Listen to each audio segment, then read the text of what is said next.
بسم اللہ الرحمن الرحیم۔ یا القائم چینل میں خوش آمدید۔ السلام علیکم۔ آج کی ہماری ویڈیو کا عنوان ہے حضرت امام حسن علیہ السلام کی جنگ۔ حضرت امام حسن علیہ السلام کی جنگ کا واقعہ میں آپ کو بتاؤں گا۔ جب حضرت امام حسن علیہ السلام میدان جنگ میں آتے تھے تو کیسے مقابلہ کرتے تھے اور کون کون سی جنگ حضرت امام حسن علیہ السلام نے لڑی تھی۔ حضرت امام حسن علیہ السلام کی جنگ کا پورا واقعہ میں آپ کو بتاؤں گا۔ حضرت محمد صلی اللہ علیہ وسلم کی وفات کے بعد مسلمان رسول اللہ صلی اللہ علیہ وسلم کے جنازے کو چھوڑ کر مسئلہ خلافت میں چلے گئے، جس کی وجہ سے سقیفہ بنی ساعدہ برپا ہوا اور اسی طرح مسلمانوں کے پہلے خلیفہ حضرت ابو بکر صدیق قرار پائے۔ حضرت ابو بکر، عمر اور عثمان کے دور میں حضرت امام علی علیہ السلام خانہ نشینی کے عالم میں رہے، لیکن بعد رسول حضرت امام علی علیہ السلام کی امامت کا دور شروع ہوا، لہٰذا آپ اپنی باطنی امامت کرتے رہے۔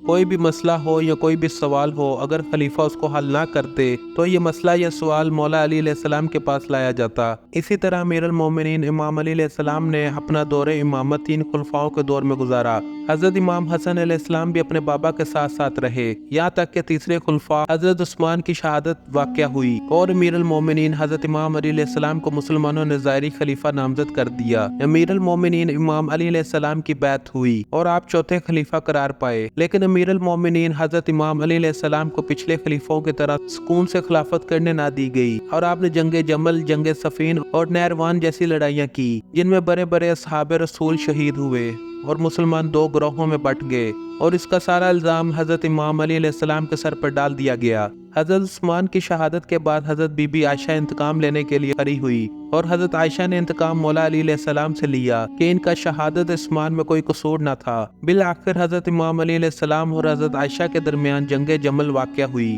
اس جنگ میں حضرت امیر المومنین امام علی علیہ السلام نے اپنے فرزند حضرت امام حسن علیہ السلام کو علمدار لشکر بنایا اور مولا امام حسن علیہ السلام بے جگری سے جنگ لڑتے رہے اور فاتح جنگ جمل حضرت امام حسن علیہ السلام قرار پائے۔ اسی جنگ میں حضرت عائشہ ایک اونٹ کے ہودج پر سوار تھی۔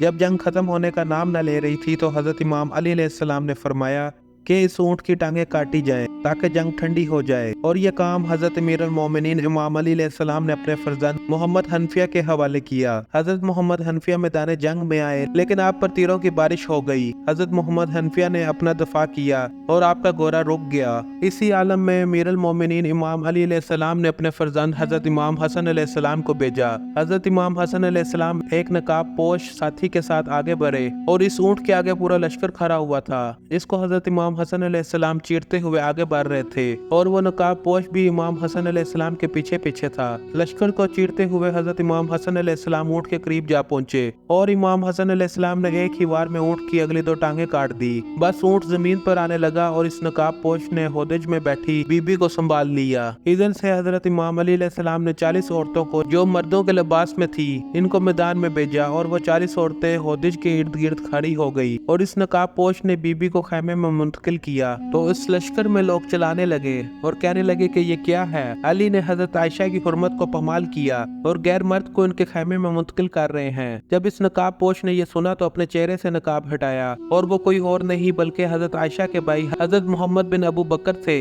اور وہ 40 مردوں کے لباس میں عورتیں تھیں۔ حضرت امام علی علیہ السلام کے حکم سے حضرت امام حسن علیہ السلام خیمے میں گئے اور حضرت عائشہ کو سمجھایا کہ اب آپ مدینہ واپس چلی جائیں۔ حضرت عائشہ جو پہلے آمادہ نہ تھی، امام حسن علیہ السلام کے سمجھانے سے واپس مدینہ تشریف لے آئی، اور حضرت امام علی علیہ السلام نے ان 40 عورتوں کو جو مردوں کے لباس میں تھی ان کو بھی حضرت بی بی عائشہ کے ساتھ مدینہ روانہ کیا، اور اسی طرح حضرت امام حسن علیہ السلام فاتح جنگ جمل قرار پائے۔ اور اسی طرح جب معاویہ ابن ابو سفیان اور حضرت امام علی علیہ السلام کے درمیان جنگ صفین ہوئی اور معاویہ لشکر لے کر صفین کے میدان پر آ پہنچا اور امام علی علیہ السلام کے خلاف سر اٹھایا، حضرت امام علی علیہ السلام بھی میدان صفین میں پہنچے۔ جب مولا امام علی علیہ السلام کا قافلہ صفین میں پہنچا تو معاویہ کے لشکر والوں نے فرات پر قبضہ کر لیا اور پانی بند کر دیا گیا۔ یہ دیکھ کر حضرت امام حسن علیہ السلام غضبناک ہوئے اور امیر المومنین حضرت امام علی علیہ السلام کی بارگاہ میں آ کر فرمانے لگے، بابا، معاویہ نے دریا پر قبضہ کر لیا ہے اور ہمارا لشکر پیاسا ہے، لہٰذا مجھے اجازت دیں کہ میں اس قبضے کو دریا سے ہٹاؤں۔